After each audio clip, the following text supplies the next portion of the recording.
Hello friends, welcome to Bhavesh Sir ki online class. Let us enjoy the video lecture. Hello friends, today we are going to see exercise 5D. This is a special exercise based on sum of the difference of the cubes like a cube plus b cube. We should know the identity a cube plus b cube. If it is that, then we can factorize it as a plus b in one bracket, another bracket a square minus ab plus b square. If identity is left side is a cube minus b cube, then right hand side will be first bracket as a minus b, second bracket will be a square plus a plus ab plus b square. Based on this particular identities as well as the use of few of the basic concepts of the previous exercises, we are going to solve few questions. First three questions which I have selected are direct application of the formula or the identity which is there on the board. Here 1 minus 8a cube. We discussed other day 1 is a wonderful number. 1 can be written down as 1 cube and this 8a cube can be written down as 2a the whole cube. Now here a is like here in the formula a cube plus b cube. A is represented by 1 in this case and b is 2a. So you should able to apply 1 minus 2a into another bracket 1 square plus 1 into 2a plus 2a the whole square. So you will get the final answer as 1 minus 2a into 1 plus 2a plus 4a square. This is your final answer for this particular question. Another question is question number 5. It states that 3x raised to 7 into y minus 81 into x raised to 4 into y raised to 4. Now when you observe this particular question, nowhere you see in either of the format a cube plus b cube or a cube minus b cube. You cannot see that. But if you observe this very carefully, then I can take out 3 common, 3 and 81. Yeah, one of the factor of 81 is 3, so I can take out 3 as a common. X raised to 7 and x raised to 4. I can take out x raised to 4 common. Y and y raised to 4, I can take out y common. So what will left out over here is x cube. 81 divided by 3, that is 27. X raised to 4 divided by x raised to 4 is 1. Y raised to 4 divided by y is y cube. Now next step, 3x raised to 4y will remain as it is, and this bracket you will have x cube minus 3y the whole cube. This bracket will remain as it is. Now here instead of a we are having x and instead of b we are having 3y. So it will be x minus 3y into another bracket x square plus x into 3y plus 3y the whole square.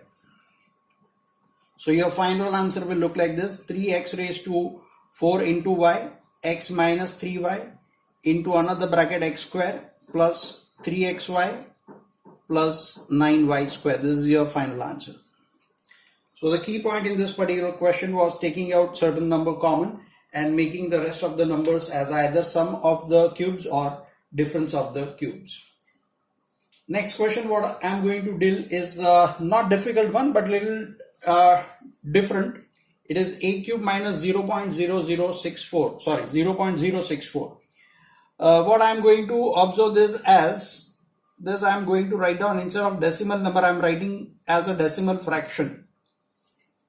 And now if you look at it, it looks like as a cube minus, if you know 64 is a perfect cube of 4 and 1000 is a perfect cube of 10. So I can write down this as 4 over 10 the whole cube.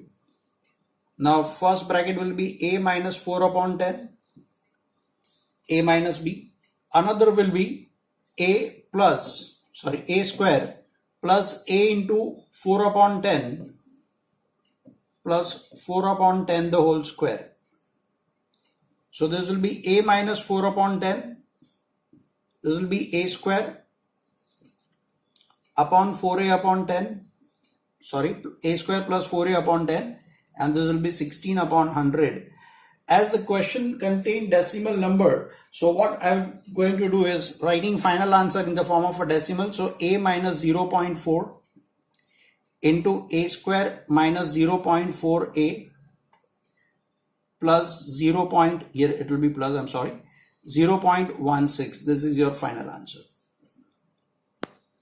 Next question is question number 11, which says that a raised to 6 minus b raised to 6.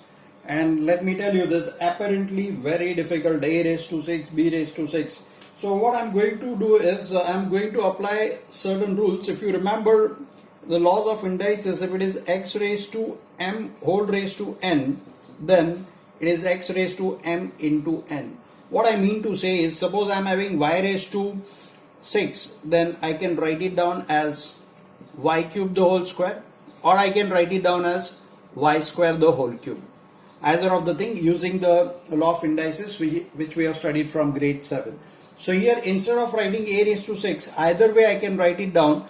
I'll write down this as a cube the whole square minus b cube the whole square. Now you recall the identity of x square minus y square. If you remember, it will be x plus y into x minus y. So instead of x, I am having a cube. So this first bracket will be a cube plus b cube.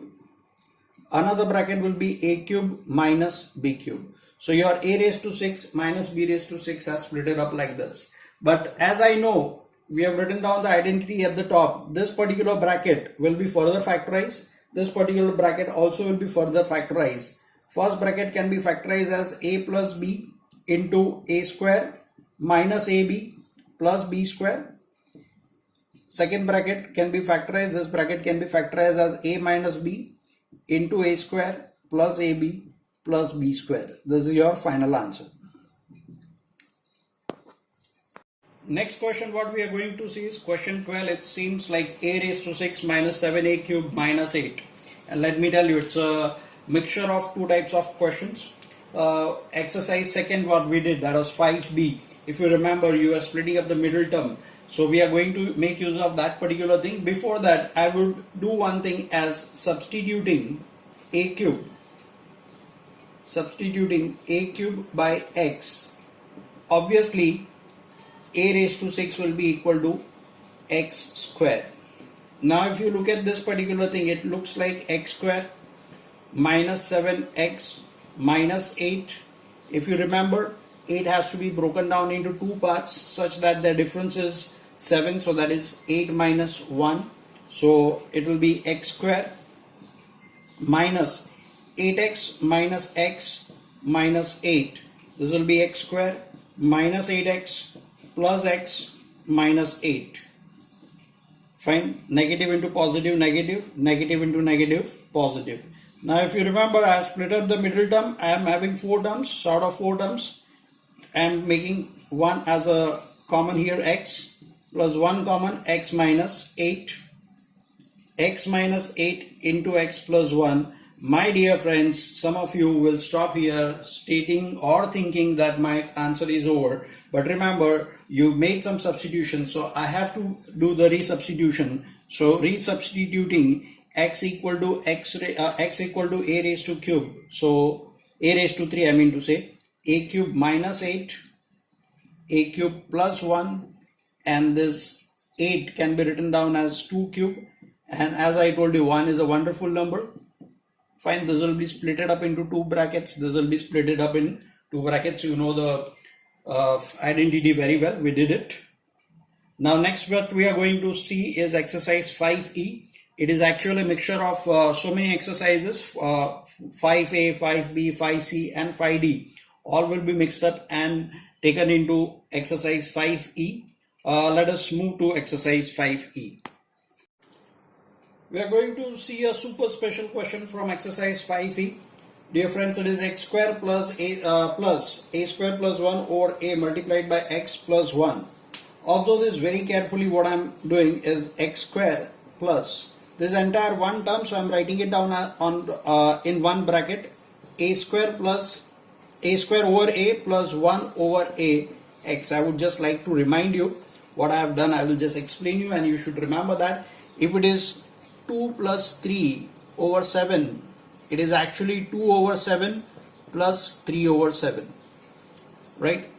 Yeah, generally we do like this. In lower grades you must have done that 2 upon 7 plus 3 upon 7 is 2 plus 3 over 7.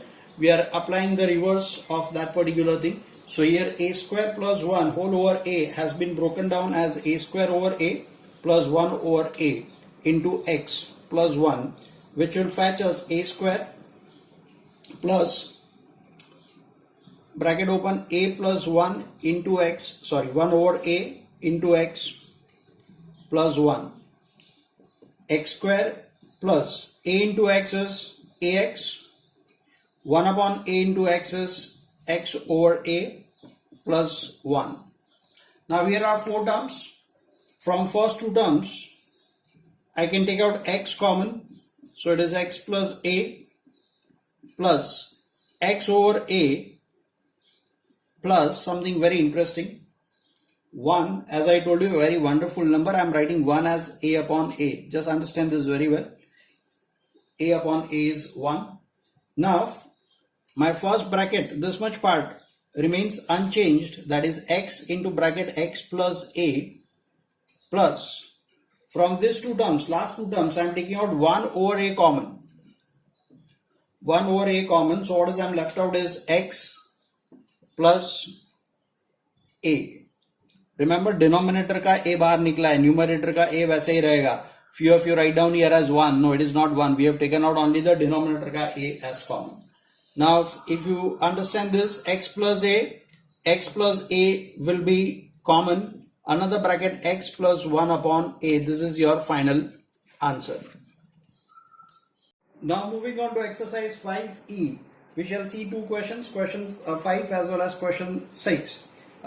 Question 6 says that x square plus 1 upon x square minus 3. Now it is apparently difficult question, but I told you, if in previous exercise if it is not possible to factorize, then you have to make some kind of changes in the constant term. So this negative 3 I am writing down as negative 2 minus 1. This negative 3 has been split up as negative 2 minus 1. Now if you observe this 3 terms, it will act as x minus 1 upon x the whole square. You have to just remember the identity, x minus 1 upon x square has expansion like this. We have done the reverse way. And I had been telling you 1 is a wonderful number. Instead of 1 I am writing down it as 1 square. So the factorization of this particular question will be x minus 1 upon x plus 1 into x minus 1 upon x minus 1. This is your answer.